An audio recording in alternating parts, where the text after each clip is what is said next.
Salam sehat, jumpa lagi di channel Tanya Dokter Farhan. Video kali ini kelanjutan dari pertanyaan dari banyak teman-teman Tanya Dokter Farhan yang dulu saya sudah membahas tentang bagaimana penanganan basir yang baik. Baik menurut apa? Menurut guideline. Guideline yang terbaik mana? Eropa, ya.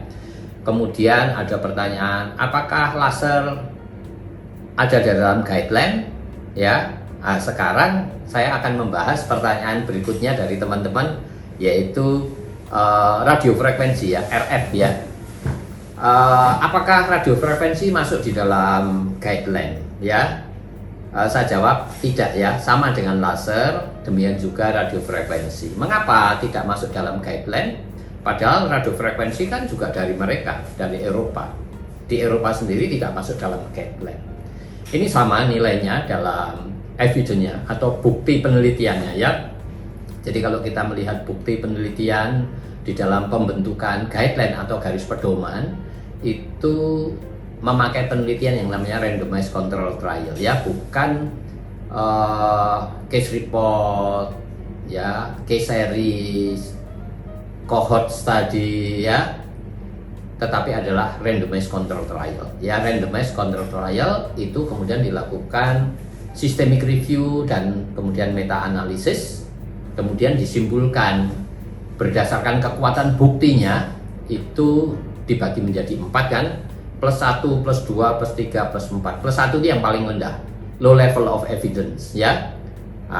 Yang kedua plus 2, kalau plus 1 tadi yang low level of evidence itu ya terdiri dari plus 1 dan plus 2, ya, low level of evidence, atau bukti dari penelitian yang dilakukan systemic review dan meta analisis ini buktinya rendah, ya. Rendah dalam artian apa? Outcome-nya, hasilnya yang dinilai apa?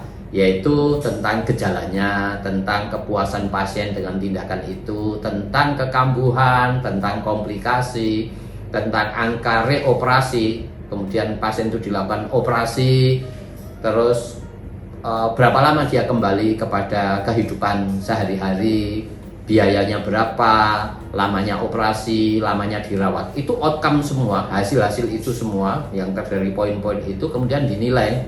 Kemudian muncul yang namanya plus 1, plus 2, plus 3, plus 4, ya.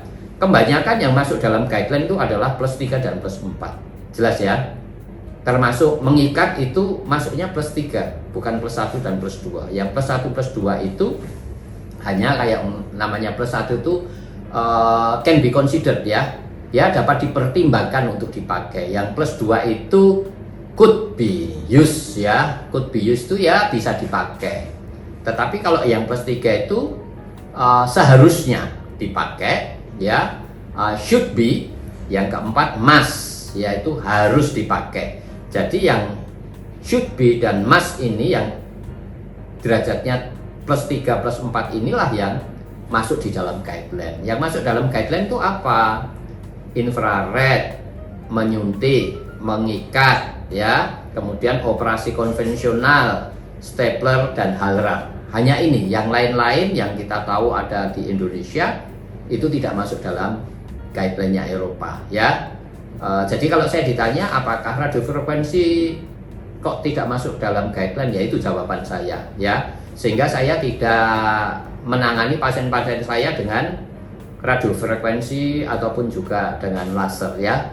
Mengapa? Saya konsisten dengan guideline-nya Eropa saja. Tetapi apakah itu bisa dipakai? Ya tadi itu, plus 1 plus 2 can be considered dan could be used.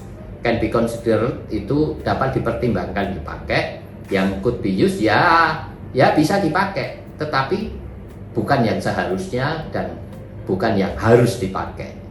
Oleh sebab itu tidak masuk di dalam guideline. Karena yang dinilai tadi itu poin-poinnya, ya, gejalanya, kepuasan pasien, angka kekambuhannya, angka reoperasinya, kemudian kembalinya ke kehidupan normal sehari-hari, lamanya operasi, lamanya tindakan, lamanya dirawat, ya. Itu semua dinilai. Maka saya konsisten berdasarkan guideline, dan guideline yang terbaik adalah Eropa. Jadi kalau saya ditanya, itulah jawaban saya. Itu bukan pendapat pribadi saya, tetapi itu pendapat dari suatu guideline yang dibentuk oleh 6 negara Eropa. Dan siapa yang membentuk? Ahli bedah kolorektal, ahli-ahli proktologis, koloproktologis ya, ahli-ahli proktologis, dan juga ahli-ahli metodologi penelitian yang ternama di negaranya ya. Dan ini tujuannya apa? Tujuannya membuat guideline penanganan yang efikasinya atau tingkat kemanjurannya itu yang terbaik berdasarkan bukti ya.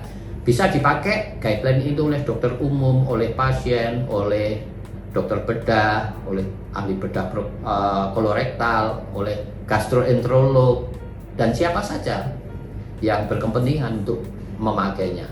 Jadi kira-kira itu jawaban saya. Semoga ini bisa menjawab, dan bagi teman-teman yang mau bertanya silahkan tulis di link Tanya Dokter Parhan. Saya akan jawab dan upload di channel YouTube Tanya Dokter Parhan. Dan bagi teman-teman yang membutuhkan panduan penanganan hal-hal yang khusus seperti ada di deskripsi, silahkan diklik di linknya ya. Kira-kira itu jawaban saya. Semoga bisa menjawab.